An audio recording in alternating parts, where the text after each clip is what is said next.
¿Cómo afectó la reforma agraria a la población y cómo respondió a ella? Bueno, la reforma agraria impactó bastante en esa época.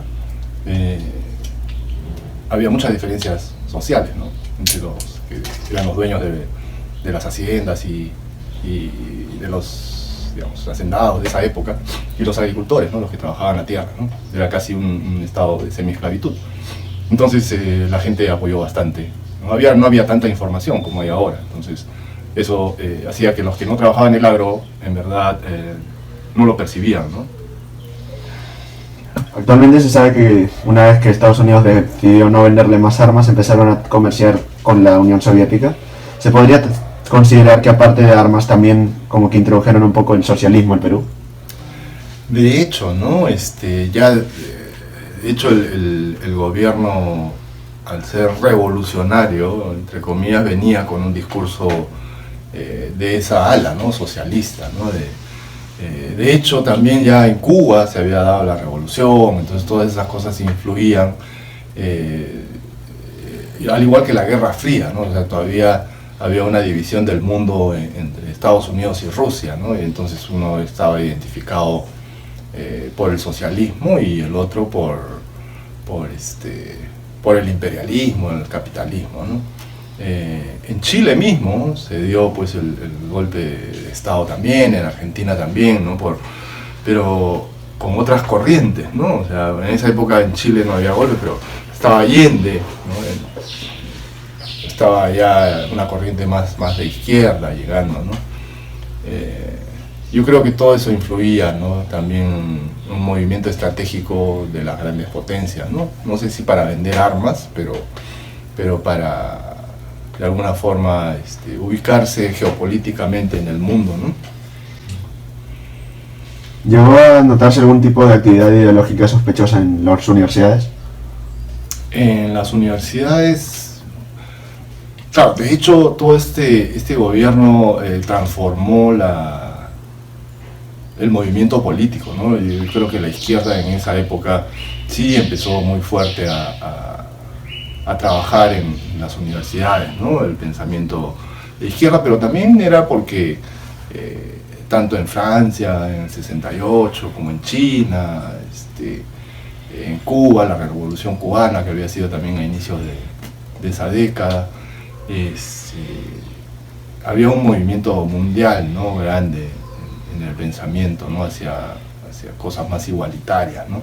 Las pocas huelgas que habían podrían haber servido de excusa para que movimientos terroristas empiecen a sentar sus bases. El caldo de cultivo para el terrorismo efectivamente es la opresión, ¿no?, económica o política, ¿no? En el Perú la miseria en la cual vivía la gente en las comunidades siempre ha sido, digamos, un caldo de cultivo, ¿no?, para esto, ¿no?, la diferencia social, ¿no? También probablemente el gobierno militar, ¿no? Una suma de cosas debe haber ocasionado el nacimiento del terrorismo, ¿no? Las huelgas, no, más bien sí las dictaduras, ¿no?, hacen que hayan grupos que traten de rebelarse contra el que está gobernando de manera ilegítima, ¿no? Y eso sí puede ser una causa, ¿no? Pero las huelgas en sí son una forma de protestar contra algo, ¿no? En esa época los sindicatos, sobre todo nuevamente los sindicatos de profesores eran los que originaban las más grandes huelgas, ¿no? Y de hecho ya en los profesores, en los colegios, se empezaban a gestar estas ideas de acabar contra las grandes brechas sociales o las grandes diferencias entre ricos y pobres, ¿no? A través de un cambio violento, ¿no? Pero las huelgas en sí, digamos, las huelgas en sí han conseguido también derechos sociales, ¿no? O sea, no son, digamos, el origen del terrorismo en sí misma, ¿no? Mao Zedong dijo: la modestia contribuye al progreso y el engreimiento conduce al atraso. ¿Se vio al gobierno militar como un grupo centrado y engreído para la población? Claro, yo creo que eso también, ¿no? O sea, un grupo de amigos que gobiernan, ¿no? Eso es lo que termina sucediendo, ¿no? En las dictaduras confían solo en ellos, confían en un grupo, todos militares que no están preparados para gobernar, pues, ¿no?